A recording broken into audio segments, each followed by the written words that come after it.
ये जो घटना हुई है, इसके बाद ये लड़ाई और तीव्र करेंगे।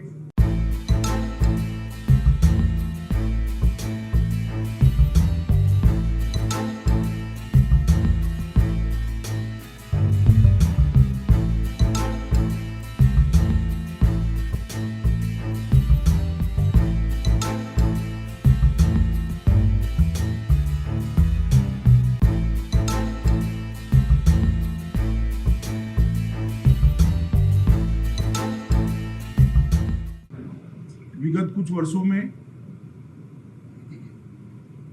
नक्सलियों के खिलाफ लड़ाई निर्णायक मोड़ पर पहुंची है और इस दुर्भाग्यपूर्ण घटना ने इसको और आगे बढ़ाने का काम किया है। हम 2 मकाम और आगे बढ़े हैं। आज छत्तीसगढ़ शासन के मुख्यमंत्री बघेल जी के साथ सभी फोर्स के अफसरों के साथ अभी रिव्यू मीटिंग भी की और रिव्यू मीटिंग के अंदर ये लड़ाई की गति किसी भी तरह से कम न हो, ये सुझाव अफसरों की ओर से ही आया, जो बताता है कि हमारे जवानों का मोरल अभी भी इंटैक्ट है और आगे बढ़ा है। और मैं देश को विश्वास दिलाना चाहता हूं कि लड़ाई रुकेगी नहीं और गति के साथ आगे बढ़ेगी और इसको हम अंजाम तक ले जाएंगे। ये लड़ाई में अंत में नक्सलवादियों के खिलाफ हमारी विजय निश्चित है। विगत 5-6 सालों के अंदर छत्तीसगढ़ के अंदर जितने भी कैंप अंदर तक ले जाने थे, उसमें काफी बड़ी मात्रा में हमें सफलता मिली है। छत्तीसगढ़ शासन और भारत सरकार ने मिलकर अंदर जाने की गति को बढ़ाया है और उसी ही जुल्लाहट में इस प्रकार के घटनाएं सामने आती हैं। विकास के मोर्चे पर भी ढेर सारे काम हुए हैं। कोरोना के कारण थोड़ी गति विगत 1 साल में मंद हुई है, मगर मैं मानता हूं कि जितने भी सुझाव ट्राइबल जनप्रतिनिधि की ओर से, मुख्यमंत्री छत्तीसगढ़ की ओर से, छत्तीसगढ़ के सांसदों की ओर से मिले हैं, वो सभी पर कार्यवाही चालू है। तो ट्राइबल एरिया के अंदर एक और विकास के काम को तेज करना और हथियारी ग्रुपों के खिलाफ लड़ाई को तीव्रता के साथ आगे बढ़ाना और उसको अंजाम तक ले जाना। दोनों मोर्चों पर दोनों सरकारें मिलकर मक्कमता के साथ लड़ रही है। देश के प्रधानमंत्री मोदी जी ने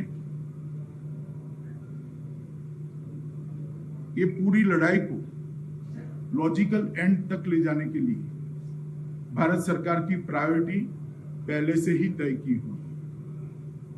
मैं आज छत्तीसगढ़ और भारत की जनता को विश्वास दिलाना चाहता हूं,